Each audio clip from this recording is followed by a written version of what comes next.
Hello and welcome. So for those who don't know, on Sunday, February 9th, 2026, we actually had a special election here in the United States of America. And I just want to say congratulations, President Bad Bunny. Thank you for stepping in and taking over.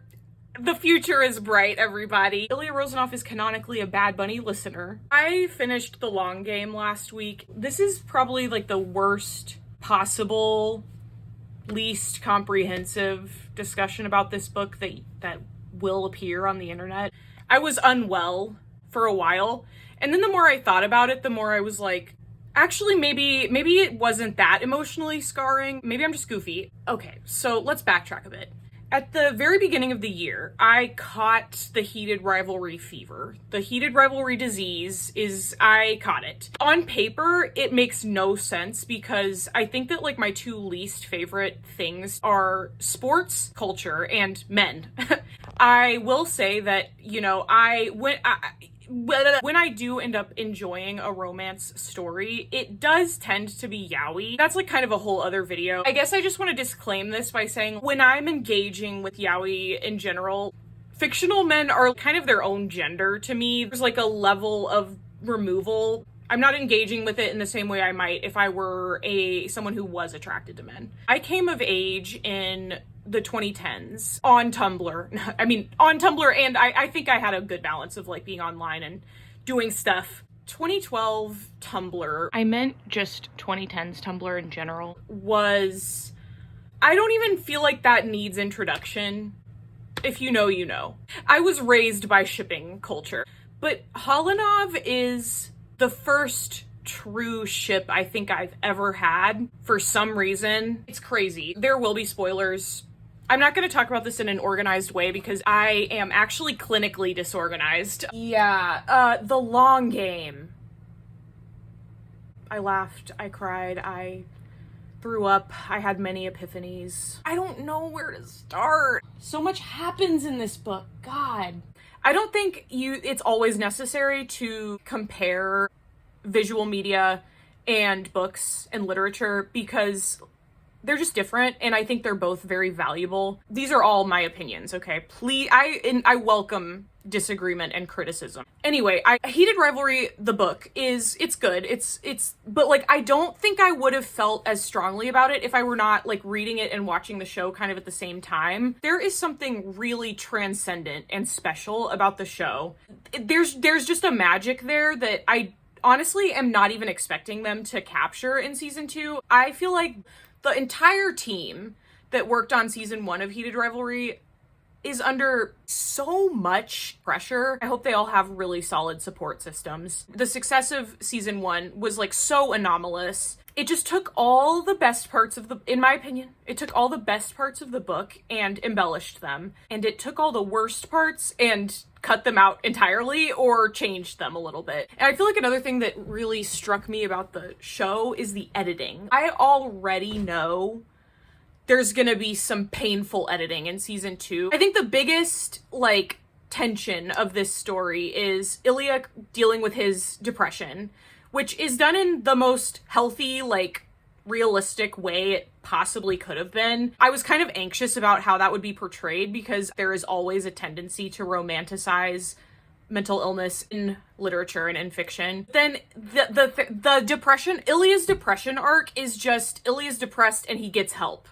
And his therapist is a really cool character. I have over 2,000 words worth of notes. I just am feeling overwhelmed by that.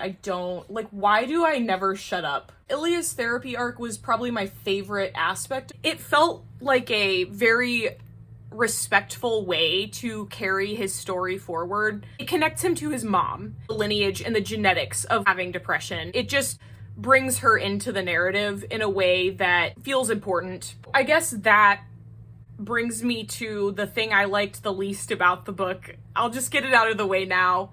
Shane Hollander has an eating disorder and no one's talking about it. That language is not used. It's not called disordered eating or anything like that. It's treated as a joke and a choice that Shane is making because he's like a neurotic little twink and a bottom. The scene where he's talking to Rose about it becomes sexualized. Let me read you that scene because I wrote it down. "I miss bread," Shane said wistfully. "God, I'll bet. Is it worth it though? Does the clean eating make you feel better?" "I keep saying it does, but it might be the discipline that makes me feel better." Rose's mouth dropped open in exaggerated shock. "Wow, this just turned into therapy." "Tell me all about how much you like discipline." The truth was, Shane did like it when he and Ilya played a bit with discipline in the bedroom. So when Ilya needs to go to therapy, it's taken seriously and he actually does it. For Shane, it's a joke. Okay, I am someone who, for better or worse, I feel represented by Shane in an uncomfortable way, perhaps. As someone who's been in recovery from an eating disorder for like 13 years and is autistic and gay and an only child who's very close with my parents, Shane Hollander and I are like this. I will try to post some sources in the description, as I always will. There is a link between queerness, eating disorders, and autism. I just find it weird that every time Shane's eating habits are brought up in this story, it is laughed off, and then at the end, we essentially get a scene where Ilya's like, "Don't starve yourself, you're so sexy," and Shane's like, maybe I won't, and then he doesn't. Like, I don't understand how we have such a good representation of depression and then such a disrespectful portrayal of eating disorders. I'm dumbfounded a little bit. I do know that athletes go on strict diets sometimes. That's just not the way it's being described. When you have a character saying, "I restrict for discipline," and then there's a joke about therapy within the next couple sentences. Meanwhile, we have a character with depression who is actively going to therapy. It's not clicking. But, you know, Rachel Reed could redeem herself. What am I saying?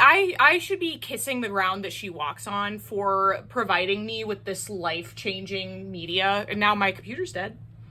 Okay, here's my other big glaring critique.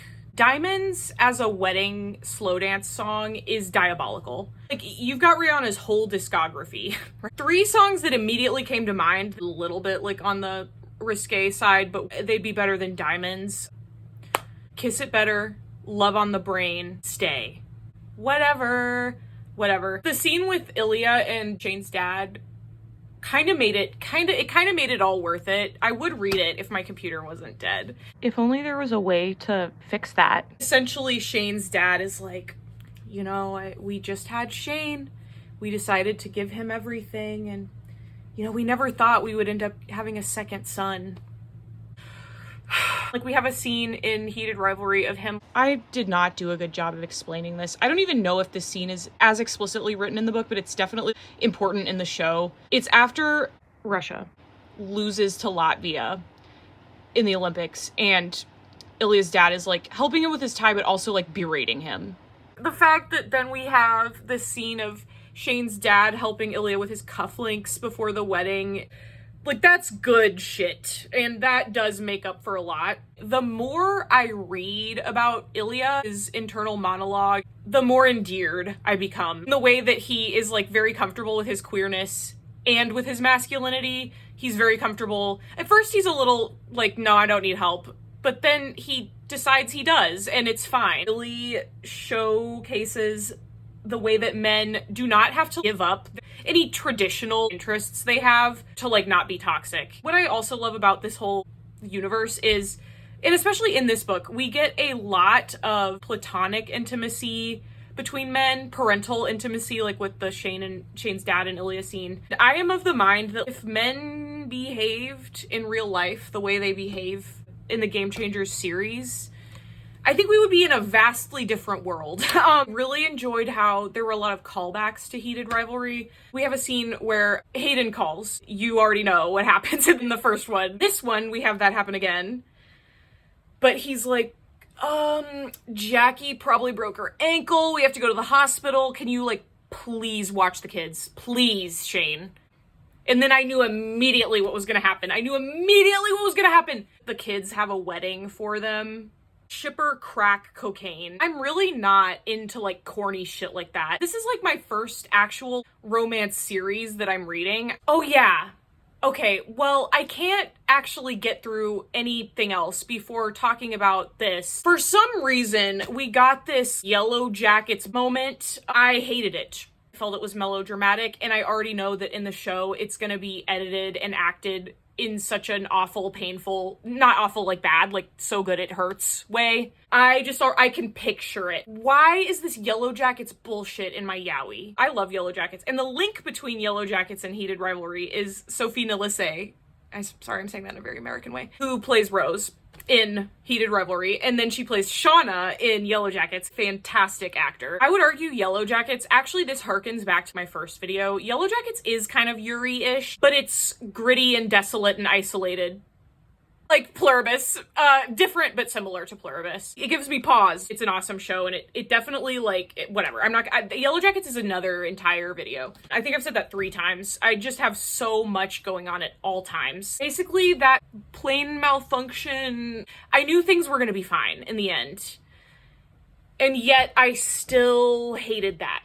I understand it functioned as something to make the stakes a bit higher, and I really do appreciate that it brought the team, the Centaurs, together, and that it pushed Shane to be kind of like, God, life is so short. Why are we fucking around in the dark? This is unfortunate phrasing. I meant fucking around in this context, as in not being open with their relationship, like wasting time. Loved that Shane ended up actually being the one to propose, because I did feel like in the first part of the book, I felt like Shane was like kind of being a brat. And I think part of it is because he's starving his brain. I think that's what was going on. That's my headcanon. Shane honestly was just restricting so much that he could not think straight. He was being a brat. It was brat summer for Shane. I guess the one flaw with this theory is that he must be eating enough to like still be successful at hockey, because otherwise that would have like really bad repercussions on his career.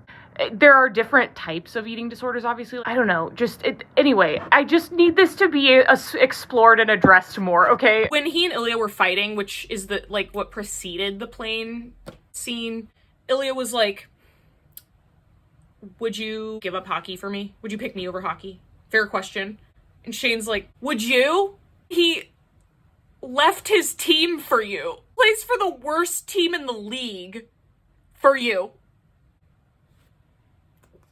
What is wrong with you, Shane? Thankfully, pretty immediately was like, oh, I fucked up. And now Ilya did too. Ilya wasn't communicating very well, which is like why he goes to therapy to get help with that. Like, he wasn't communicating. I can understand, as someone who has a similar brain to Shane's, being like, something's off and I don't really like know what it is, and I'm trying to kind of talk about it, but I don't know how, and like I can't make sense of this. I've even been like in positions before where like I've not realized I've been selfish, hurting another person. I've been in that situation. The Long Game, I do recommend it. I mean, I guess I recommend it. If you're invested, you should read it. I just had to get this all off my chest.